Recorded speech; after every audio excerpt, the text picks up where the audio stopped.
നിങ്ങൾ ഉദ്ദേശിച്ച ആ ട്രോളി ബാഗ് അല്ല കേട്ടോ ഇത് ഞാൻ 5 കൊല്ലം മുന്നേ നാടും വീടും വിട്ട് ഇങ്ങനെ ന്യൂസിലൻഡിലേക്ക് വന്നപ്പോൾ കൊണ്ടുവന്ന എൻ്റെ സ്വന്തം ട്രോളി ബാഗാണ്. ഇതിനകത്ത് കാര്യമായിട്ടൊന്നുമില്ല, എൻ്റെ കുറച്ച് തുണി സാധനങ്ങൾ മാത്രമേ ഉള്ളൂ.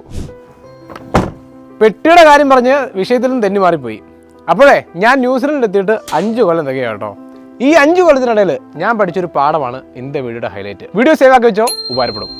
ഞാൻ എൻ്റെ ജീവിതത്തിലെടുത്ത ഏറ്റവും മികച്ച ഡിസിഷൻ ആയിരുന്നു ന്യൂസിലൻഡിലേക്ക് പഠിക്കാൻ വരിക എന്നുള്ളത്. ഏതായാലും വീടിന്റെ ആധാരവും പണയും വെച്ച് വന്നത് വെറുതെ ആയില്ല. വീടിന്റെ ആധാരവും തിരിച്ചെടുത്ത് സ്വന്തം കാലിൽ നിൽക്കാൻ ഈ രാജ്യവും ഇവിടെ ഞാനെടുത്ത എഫേർട്ടും എന്നെ സഹായിച്ചു. വീട്ടിൽ നിന്നും വന്നുപോയി ചെയ്യാനൊരു ജോലി കിട്ടാനുള്ള സാധ്യത ഉണ്ടായിരുന്നിട്ട് കൂടി ഞാൻ അതിന് നിൽക്കാതെ എൻ്റെ വലിയ സ്വപ്നങ്ങളുമായി ഇവിടെ ഈ രാജ്യത്ത് വന്നു. ഇത് കണ്ടുകൊണ്ടിരിക്കുന്ന നിങ്ങളോട് എനിക്ക് ഒന്നേ പറയാനുള്ളൂ. ആരൊക്കെ എന്തൊക്കെ പറഞ്ഞാലും നമ്മുടെ ഏറ്റവും വലിയ കംഫർട്ട് സോണാണ് നമ്മുടെ വീട്.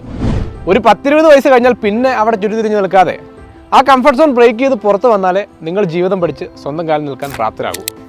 ചാടി കയറി വിദേശത്തേക്ക് പോകാനല്ല അപ്പോഴും ഞാൻ പറയുന്നത്. അറ്റ്ലീസ്റ്റ് നിങ്ങളുടെ ജില്ലയെങ്കിലും വിട്ട് ഒരിടത്ത് മാറി നിന്ന് പോയി നിങ്ങൾ ജീവിതം പഠിക്കണം. ഇത് നിങ്ങളുടെ ജീവിതത്തിന് തലവര മാറ്റും, ഉറപ്പ്. അപ്പോൾ എങ്ങനെയാ നമ്മൾ കംഫർട്ട് സോൺ ബ്രേക്ക് ചെയ്യുകയല്ലേ? അതാണ്.